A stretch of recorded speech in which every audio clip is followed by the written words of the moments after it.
He was in a hurry, and because I guess it was raining, he wanted to get this undercover. So you weren't here when Dylan came down here? He's a friend of mine. Sure. You don't get rid of friends. This is Jim Brenner, a farmer living in the remote Utah desert. Police don't know it yet, but he's showing them the exact building where a missing teenager was murdered just days earlier.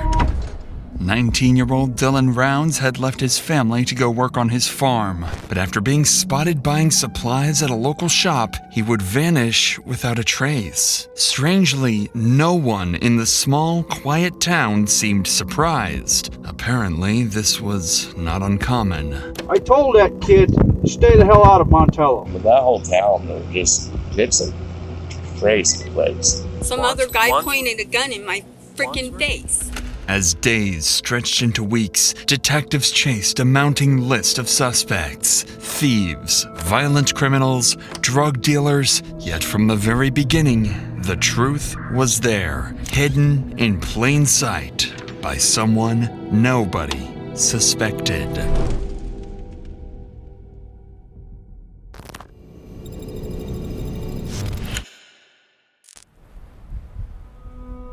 It all began on a quiet evening when police received calls from a concerned family member reporting their son, Dylan Rounds, missing from his farm in Utah. They hadn't heard from him in over 2 days, and when they went to his property to check, there was no sign of him anywhere. A deputy was dispatched to Dylan's farm to meet with his family, but on his way there, he was stopped by a neighbor of Dylan, claiming he might know what happened to him.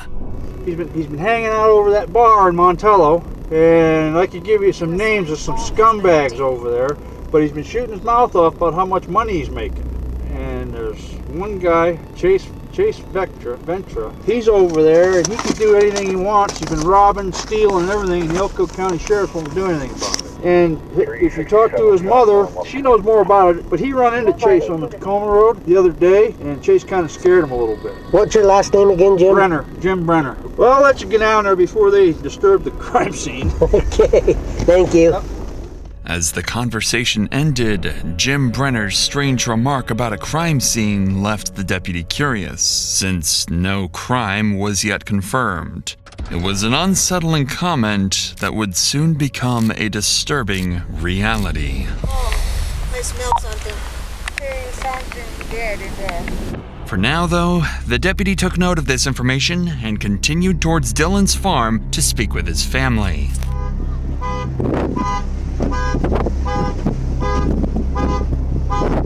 No guns in there. No guns in there? Like he said, he has a 40 that he puts in the door every side.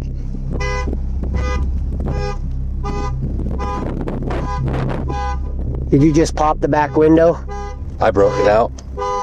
At first glance, Dylan's red Ford truck appeared oddly abandoned, bearing signs of minor damage. But what concerned his father the most was that Dylan's guns had mysteriously vanished from the trailer, a detail that was strange on its own. Wanting to learn more about Dylan, the deputy turned to speak with his mother. She had her own troubling information to share about Dylan's recent run-in with a local criminal. What does he farm for out here? Himself. What does he farm for? Okay. Grain or? Yeah, grain. Grain? Yeah. James stopped me when you guys went around me, was talking to me. He said that you knew something about a run-in he had with a guy named Chase? Yeah, on Wednesday, but they told me that's normal, so... I know a lot of the people that he named from Montello are not good people. I only know of them from what people say. Dylan's mother confirmed her son had in fact encountered Chase Venstra recently, the same person Dylan's neighbor had earlier described as a local thief and criminal. Given what the deputy learned so far, it seemed like Dylan might have unknowingly placed himself in danger. At just 19, he purchased 640 acres of land with his grandfather for an estimated $200,000 to $300,000 and built a reputation for his ambitious dreams of running a huge farm. But according to his neighbor, Dylan's confidence may have made him a target, as he often frequented rough local bars and talked openly about his financial success. After rehashing some more details with Dylan's parents, the neighbor, Jim Brainer, and his close friend, Donald Haitley, arrived to help. Both men knew Dylan well. Jim was living in a trailer near Dylan's farm and occasionally helped him with chores. And Donald was a longtime friend of the family and a supportive mentor to Dylan's farming ambitions. But unbeknownst to everyone at the time, both men knew something more about Dylan's disappearance. Something they weren't ready to share yet. I did get a few. Okay. Last location was 15.4 miles from the boat line tower, Okay. which puts him on this back road. So I want was would that hit him walking? Okay, that's I really I know my son, and that's the shortest route to his camp. If he walked, That road ends right out there. if he walked, he would have come the corner, cut across this field. But that's his closest cell phone, Pete.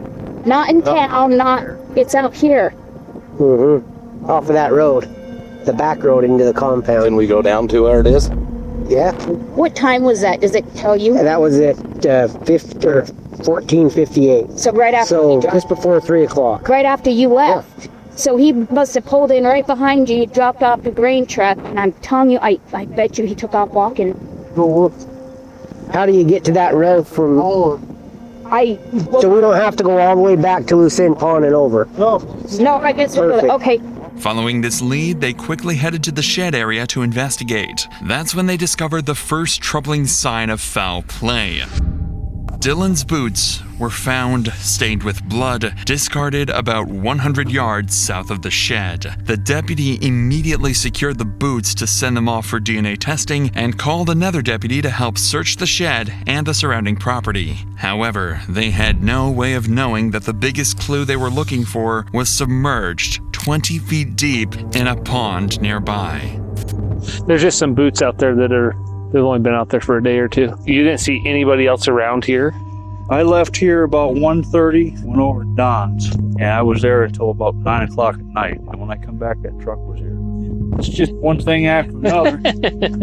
But he's a friend of mine. Sure. You don't get rid of friends. Those two boots out there, they're brand new.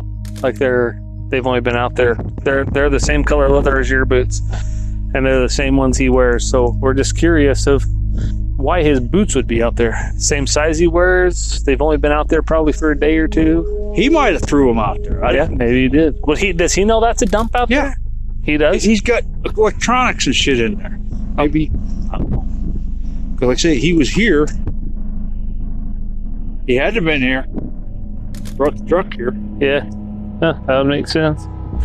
Based on Jim Brenner's timeline, whatever happened to Dylan likely occurred between 1:30 p.m. and 9 o'clock p.m., the hours when Jim left the shed to visit his friend, Donald Haitley. Police quickly verified Brenner's timeline with his friend Donald, who confirms that they had dinner together during that time. With Dylan's exact movements still unclear, deputies requested a helicopter to scout the area from above, looking for any trace of Dylan. So who owns this right here? That's the guy that he's a partner with. This is where he dropped the grain truck off. Where's this great truck? It's backed into that silver building there. So the big one. Yep. Do you want to go up higher, Mike, or you could, please? Do the nice high orbit. You can look at everything with a camera, and then we'll come back down and see if we see anything with her. After a full sweep of the surrounding area, no sign of Dylan or any indication of where he might have gone was found. In the following days, the search efforts continued, and Daniel's family alongside local volunteers joined in. But despite their best efforts combing through the area, they too came up empty. Attention soon turned to the local criminal Chase Venstra. Both Dylan's mother and his neighbor Jim mentioned a recent encounter between the two, making Chase one of the last people to see Dylan alive. Additionally, Chase already had a history of violent run-ins with the law, including a 10-hour armed standoff with police in 2016, and was well known in the area for all the wrong reasons. Luckily for police, Chase had an active warrant related to domestic violence. It was their perfect chance to bring him in for questioning. But when officers arrived at the house to arrest him, Chase was nowhere to be found, potentially already on the run from police. Officers quickly began searching the town, asking if anyone had seen Chase recently. Locals directed them to the Montello Cowboy Bar, a place known to be frequented by Chase. Following this lead, officers headed to check the bar, where they would soon learn that Dylan and Chase's encounter may have been more dangerous than anyone realized.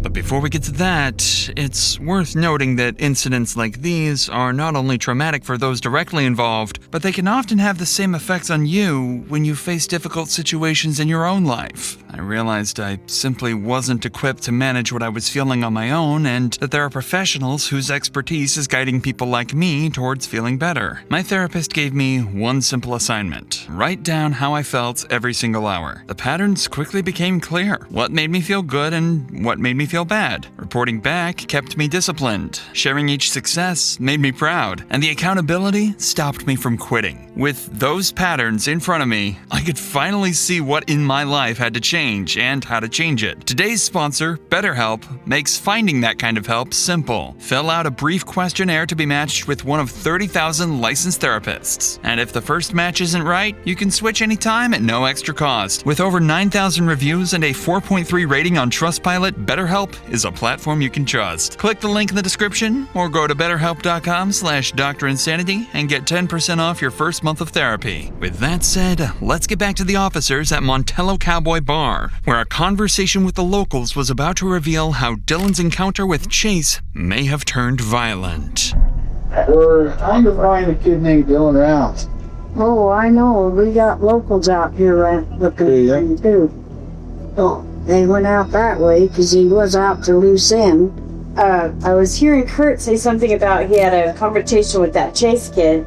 Yeah, that's who I'm looking for. Where do we find him? I'm kind of worried about it because if Dylan did walk back from where he left the grain truck and Chase got a hold of him vulnerable, you know what I mean? Mm-hmm. Walking back, something bad could have happened because there was a bad injury with a kid just out here that got his face smashed in by the butt of a gun, and the whole camper shell was all bashed in and stuff. Where do we find Chase? Is he from here? Does he live here? Yeah, he does. He doesn't. He's from around here. This is where he hangs out. He was staying out here, and he was... Where was he staying at? Big thief in town, and so everybody was after him, and they finally told him to get the hell out of town and stay there. Of course, he came back because he was just seen out here.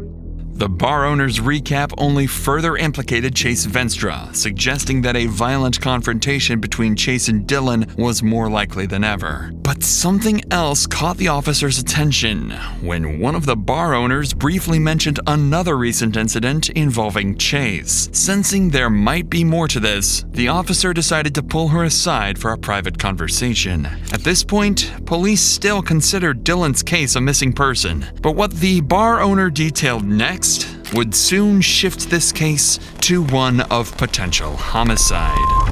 Why was Chase and him having an issue, do you know? So Kurt told me, and I was overhearing part of the conversation, saying that Dylan was just driving down the road and Chase stopped him and said, "Hey, got some water?" He was like, "Hey, do you know Kurt?" Da, da, da. And I guess they got an altercation about that because Chase was like, "Kurt's an asshole," da, da, da. And Dylan was like, "No, he's not. You know, he's a good guy. I work for, do work for him, blah, blah, blah." There was an altercation. Then he went on his way. And I believe, if I'm not mistaken the conversation, that was the same day that he drove the grader, the grainer over to wherever and then whoever was there couldn't give him a ride back, so he possibly walked. That's all I know about the conversation. How does the kid getting hit with the butt of a gun, does that figure into this at all? I think it does. I think there is some, because now we're talking violence. Yeah. So this kid let his property go. He stopped making payments on his property because he's so scared. But he woke up to the butt end of a gun into his face. They smashed his camper. How old was he? I don't know, 30s. 30s. Has a family, has kids. He's out here, bought land out here, so I'm trying to homestead. He's not out here. No, or if we want. Imagine. No, he left to be, let his property go, he's gone. With this troubling insight, it became clear that Chase Venstra was fully capable of extreme violence. If he attacked someone else recently, he easily could have done the same to Dylan. But what no one had realized yet was that police were looking in the wrong direction the whole time, while someone far more dangerous and guilty was hiding right under their noses. The next day, while the search for Chase continued, Dylan's family reached out to police. They were conducting their own investigation and wanted to share new information they'd uncovered. Information suggesting Chase may not have acted alone. So this is the family? Yes. Okay. So tell me again what you have suspicion to believe right now. So on 525 is when Dylan ran into Chase with the desert and called me right after. He had no shoes on. Dylan wouldn't let him take his phone or give him a ride, but he did allow him to call his dad on speakerphone in Ogden, Utah. Okay. Dylan allowed Chase. Dylan allowed Chase to, and then he gave him some coke, and then his dad called Dylan back, and Dylan sent the pin from his phone to where Chase was. Okay. So then we fast forward to 528, which was Saturday. Dylan was heard from in the morning. He talked to his grandma, and he was going to take the grain truck to the shed to put it in shelter because it was raining. Okay. So at this point, we assumed he was walking back across the desert to his camper because he didn't have a ride. This is in the middle of nowhere. Yeah.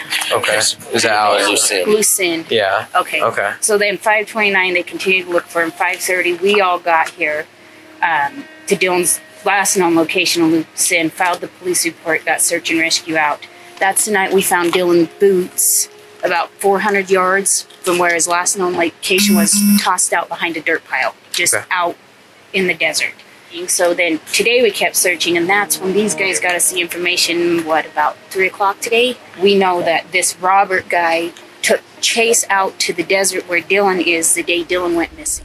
The man Dylan's mother mentioned would turn out to be Robert Aviles. He had an active arrest warrant and reportedly gave Chase Venstra a ride to Dylan's place on the day he disappeared. The family also suspected that Chase could be at Robert's house, so finding him became a priority in locating their prime suspect and hopefully Dylan himself.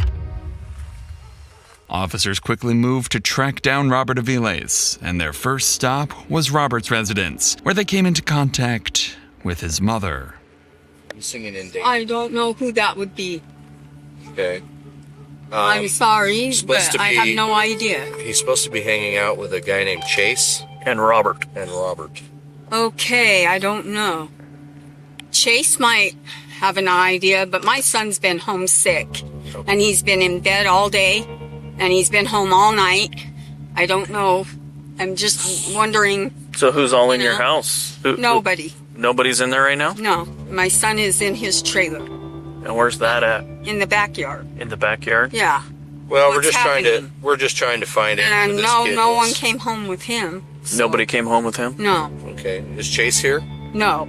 I don't let Chase on my property after I found him inside my home when I wasn't home. We were told that there's possibly a kidnapping missing kid. Oh, being here. Yeah, no. You can feel free to look around. Hostage situation? Like he's not being... No. See, that's why we're here, ma'am. I'm not about a car. Look around if you want to. But there's no one here but my son, and he's sleeping. After speaking with Robert's mother, officers conducted a thorough search of the property, but found no sign of Dylan or Chase. But they soon located Robert inside his trailer, and he was quickly arrested and transported to the police station for questioning. When detectives placed Robert in the interrogation room, they expected resistance and lies, but instead, Robert didn't hold back. So you said that Chase had taken guns from somebody. Did he admit to you, like, where he got his guns? No, this is what I thought he got arrested for the first time. What he was in jail for when I came back. I asked Chase that. I was like, hey, man, I heard you got arrested. He's like, nah, that's just all Montello gossip, blah, blah, blah, blah, blah, right? So I'm kind of weary after giving him a ride. I tried to show one of my mom's friends, been out there in the community for a long time.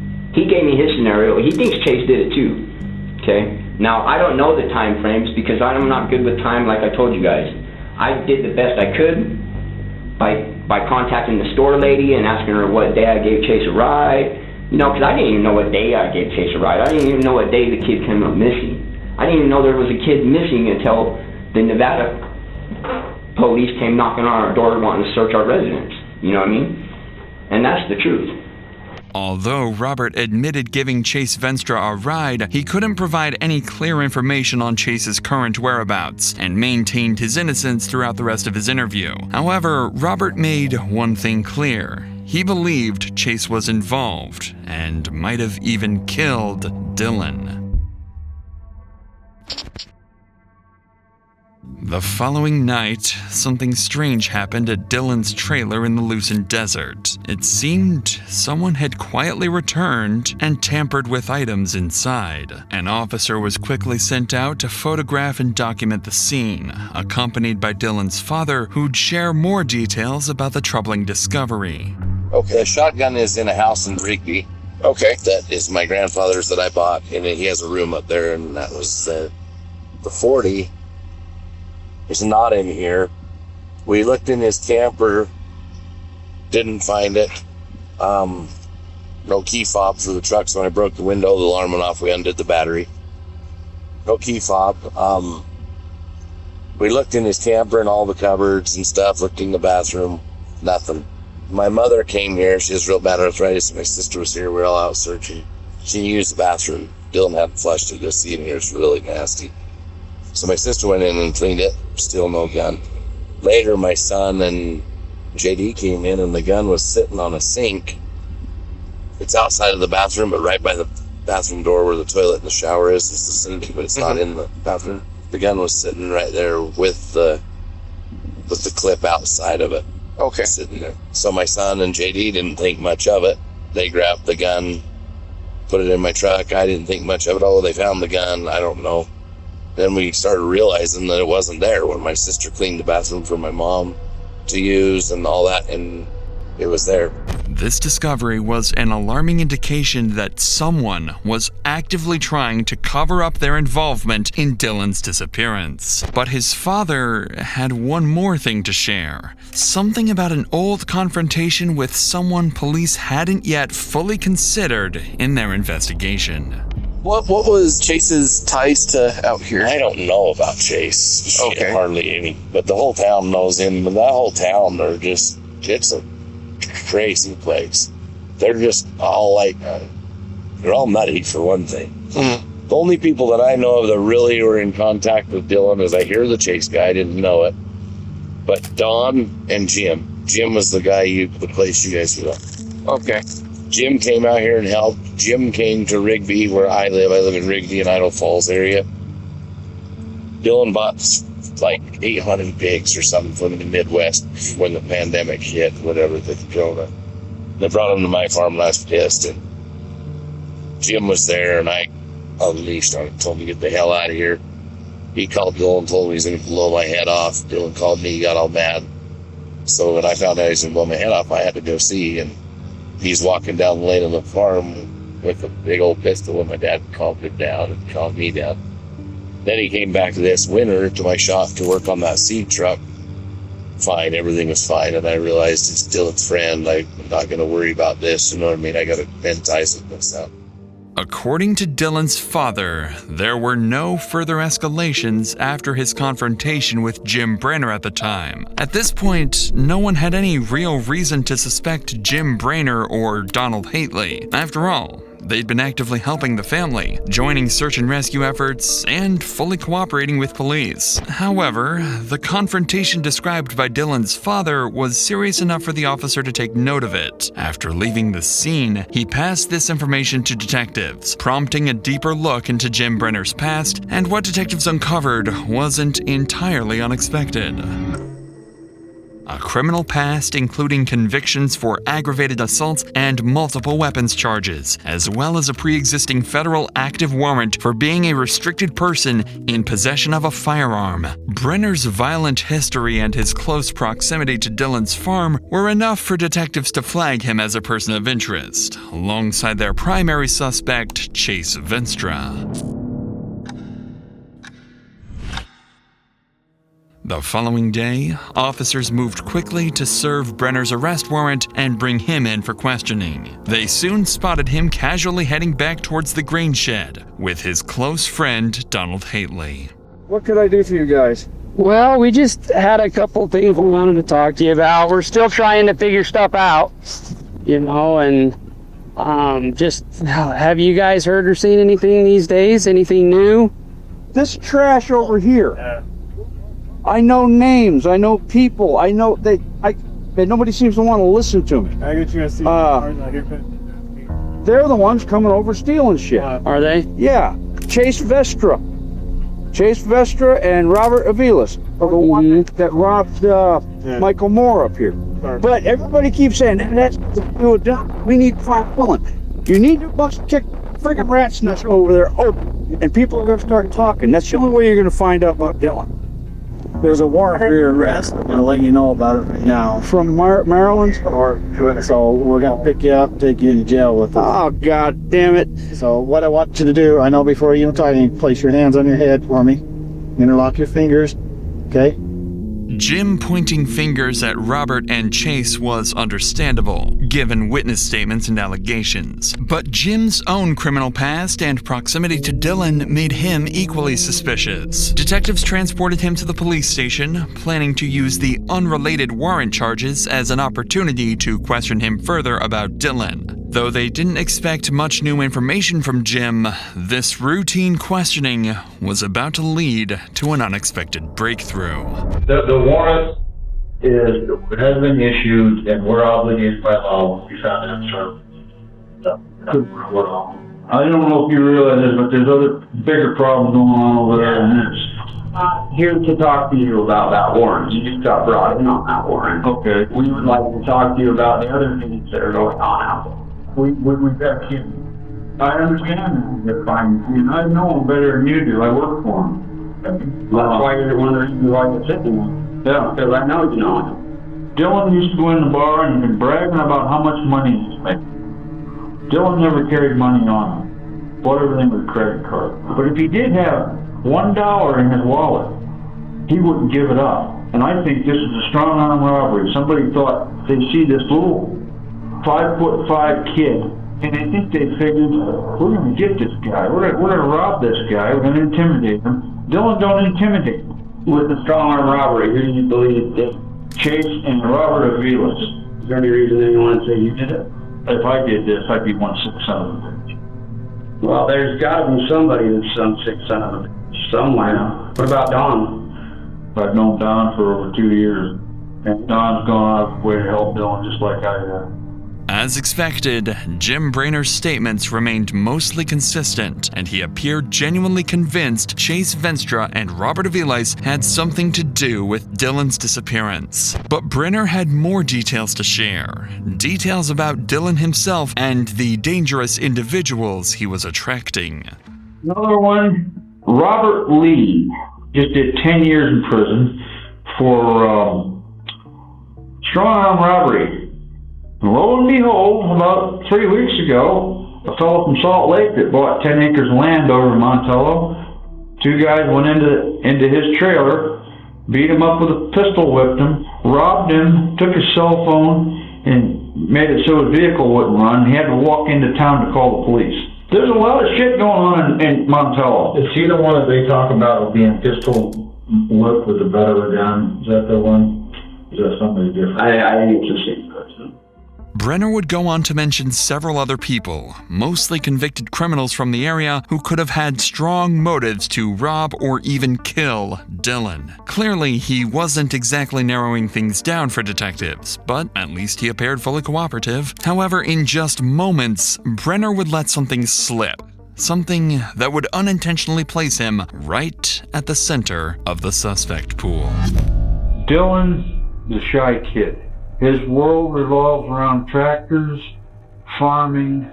I mean, he had a couple guns that his dad gave him, and he had a shotgun, and we found that's up in Rigby. But he always carried that in the back seat. And the pistol he had, they found that, and he was afraid to keep that loaded. He used to keep the gun in the console and keep a loaded magazine And I told him, I said, Dylan, you either need to learn how to use that thing or put it somewhere. I said, that's going to get you killed.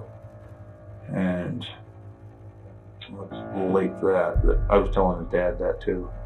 Needless to say, Jim's choice of words wasn't ideal, and this wasn't the first time his statements had raised eyebrows, as he'd previously made a similar remark when Dylan first went missing, speaking about him as if he was already dead. Although several days had passed and the possibility of foul play was growing, detectives still found his comments odd. But with the rest of Brenner's interview yielding nothing new, investigators booked him into jail on his unrelated firearm possession warrant, giving them time to further investigate any possible involvement. Shortly after Jim Brenner was taken into custody, officers finally located Chase Venstra and arrested him on his unrelated warrant out of Montana. Detectives wasted no time bringing him in for questioning, but in this first interview, Chase flatly denied any involvement, insisting locals were spreading false rumors to frame him. With no hard evidence, investigators booked him into jail, but with a strategy in mind. They placed him in a cell directly above Jim Brenner, quietly hoping they would interact, and at one point, one of them might talk or slip up. Pretty quickly, this tactic paid off when Chase reached out to detectives for another interview, claiming he knew exactly what happened to Dylan and could solve the entire case. I came to talk to you. Cam's called you? She actually didn't call me. Ross called me and said that you were looking to talk about Brenner. Was it Brenner and just the case, basically, right? Yeah, they put me in there. I'm the cell above Brenner. Okay. I've gotten to talk to him. I've talked to other cellmates. I know a lot. Okay. I know a lot. I can put this thing to bed for you. Well, I mean, honestly, to be straightforward with you, I can't do anything about the charges. Me myself, right? They got to be federal, right? No, they're state. Oh, I didn't even know that there were any. So I want them charges dropped, and I'll solve this case for you. All right. I'm not able to do it, so I just came to talk to you to see if you had something you wanted to tell me. I've got everything to tell you, but when I'm out of these chains and in my clothes, well, and that's what I'm saying. I can't make that kind of deal with you, so that's it's what fine if you don't want to. That's what I want. That's fine. I just want to be left alone. Mm-hmm. We got an ultrasound on my new baby tomorrow. Mm-hmm. I want to go be there with her. This is her first baby. I'm applying for a job with the state out there. I hope you get it. I'm done with this thing. I've been dragged through the mud with this thing with Dylan. Mm-hmm. I know how it happened, where it happened, when. I know what was used, and where it's at. Okay. I can put this whole thing to bed for you guys. Well, okay. And I hate to. I wish you could, but there's not anything I can offer you. Yeah, I hate to be that way with you, but I've got to look out for me. Unfortunately for detectives, their strategy backfired. Now Chase wanted to bargain his freedom in exchange for information he claimed to have. But investigators had little reason to trust Chase, and without an agreement to drop his gun charges, the interview ended without providing any new leads. On June 28th, exactly a month since Dylan went missing, police were called out after a witness reported finding something suspicious in the desert. A burial site with clear signs of something dead inside. Oh, I smell something. Somebody came in and opened it. It wasn't like this. This wasn't here either. Oh. Okay, go ahead and step away. There's something dead in there. Yeah. Yeah, he killed it, poor baby. He killed it. Yeah, so this is the only one that you found, huh? Okay. Yeah, but it wasn't like this yesterday, though. Okay. Somebody came and opened it. Yeah. So how did it look like? This was flat, so this was on top, and then there was another wood. Hey man. So There is a grave, but there appears to be maybe 2 dogs, maybe 2 or 3 dogs. Yeah, that's not a human. Yeah, 2 or 3 dogs inside. It looks like it's been here for some time. But the person, the RP is telling me that it didn't look like this yesterday, that somebody had come over and opened it up for some reason. I do have some footprints around this too. The burial site contained dead dogs buried beneath. Not exactly what police were expecting, though it meant there still might be hope for Dylan. Just as the investigation began to settle back into a frustrating standstill, police received a call from someone they knew well. Jim Brainer's close friend, Donald Hately. He'd been around since the early days of the search, helping the family and cooperating with officers, but now, weeks into the investigation, he wanted to speak with investigators, claiming he had important information to share, something he'd kept hidden ever since Dylan vanished. Detectives immediately arranged to meet with Donald, where they would finally uncover one of the first truly damning clues in the case. Oh, I'll tell you something. Okay. I really don't think it has anything to do with anything. You guys found ammunition and stuff with Jim's. Yeah. And using white powder and fits in the stick. Yeah. But he figured that would be a reason to poke you or so to speak or say whatever. So he brought us black powder rifles over black powder. Okay. Thank you. I appreciate that. Where are those?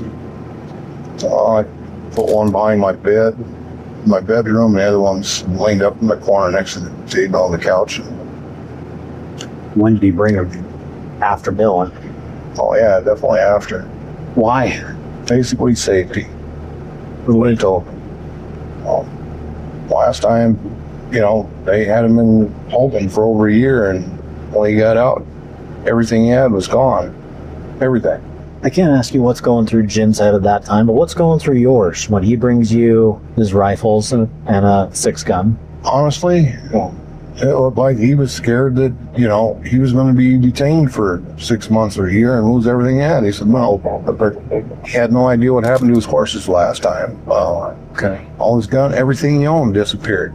So why do you think he's going to get detained, or why does he think he's going to get detained for 6 months? Just because he's a felon and he could be held. Yeah. So he knows he's a felon. He knows he shouldn't have them, and so he. Well, I don't know. According to him, a black powder primitive weapon is not considered a firearm. Now, if he'd brought me a firearm, I'd have said no. Okay. So sometime after Dylan, do you remember how long after? I mean, it's only been 3 weeks now. That seems like forever. I wish that kid had just come walking down the road starting to kick his mud. I wish too. But the longer this goes, the less likely that looks. Yeah. Donald's admission couldn't have come at a worse time for Jim Brainer. Although Donald explained that Jim hid the guns at his place out of fear of losing them, the timing was deeply suspicious. And for detectives, this was enough to place Brainer at the center of suspicion alongside Chase Venstra. Following this discovery, the firearms were seized and Jim Brainer picked up an additional firearm possession charge, keeping him in jail as the investigation continued. But detectives still lacked concrete evidence against anyone, and crucial DNA results from the bloody boots found near the shed were yet to return. It seemed like the case might stall for a while.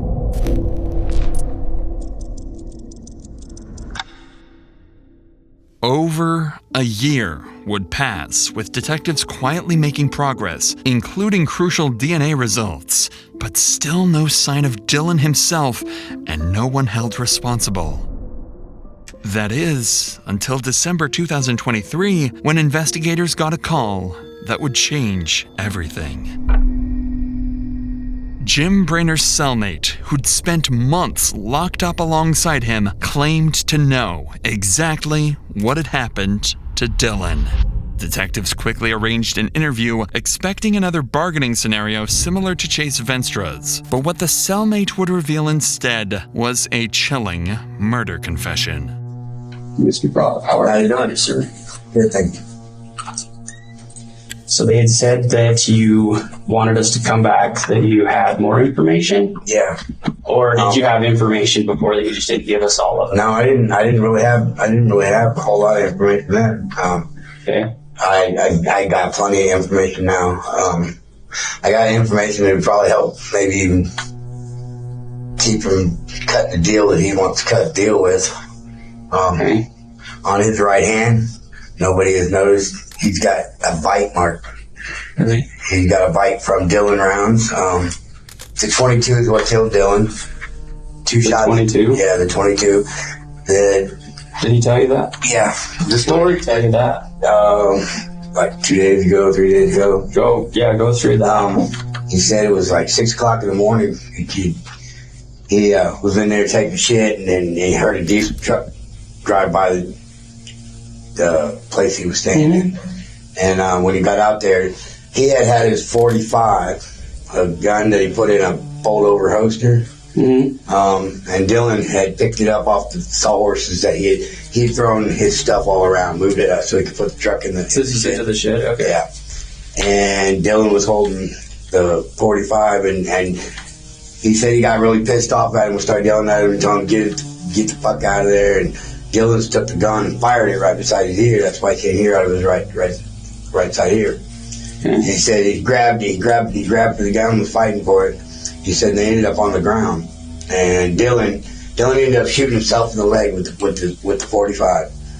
And then he said that while they were fighting, the gun got fired like 2 or 3 times. He said there's a bullet hole in the side of the building out there you can see. He said when you guys was out there talking to him and standing in the shed or something, standing out there, he said he was sitting there looking at it.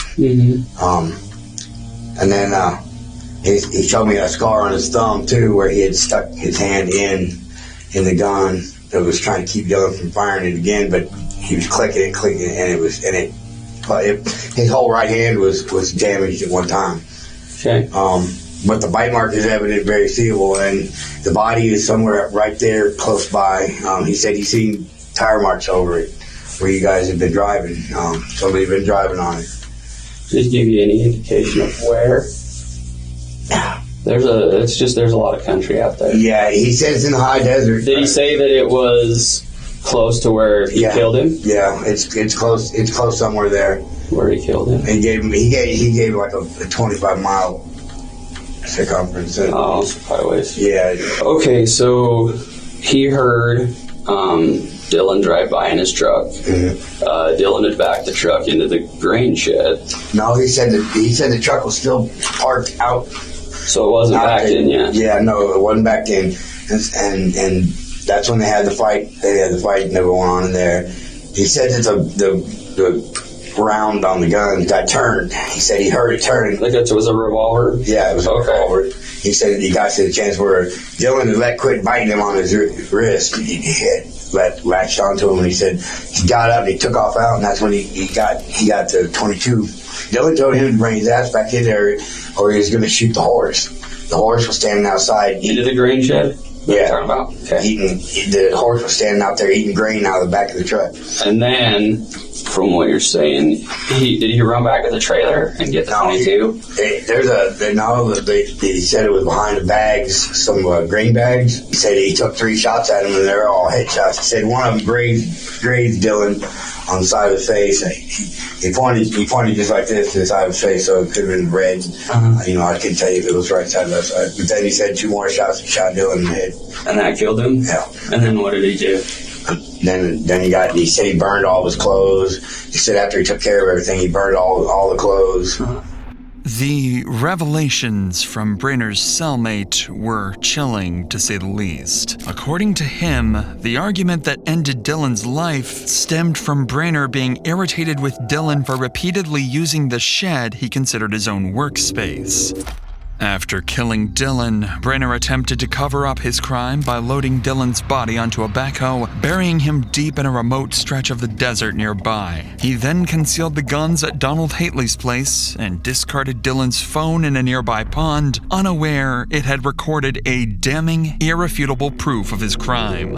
In addition to this confession, detectives turned back to the bloody boot DNA evidence they received a few months earlier. The state lab report confirms the blood belonged to Dylan, but they also found touch DNA matching Jim Brenner on the boots. Using this evidence, investigators then secured a search warrant for Brenner's phone, and by analyzing its data, they confirmed his device had traveled toward a nearby pond the day Dylan vanished. After searching the pond, they retrieved Dylan's phone containing crucial evidence. A video clearly showing Jim Brenner in a blood-stained shirt cleaning a gun.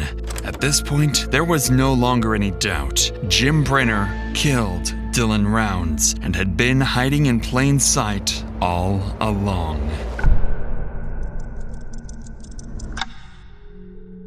Despite the overwhelming evidence, Brenner still sought to negotiate. Prosecutors were preparing for an aggravated murder trial, but still lacked Dylan's body, so Brenner offered prosecutors a deal. He would reveal the location of Dylan's body in exchange for reduced charges.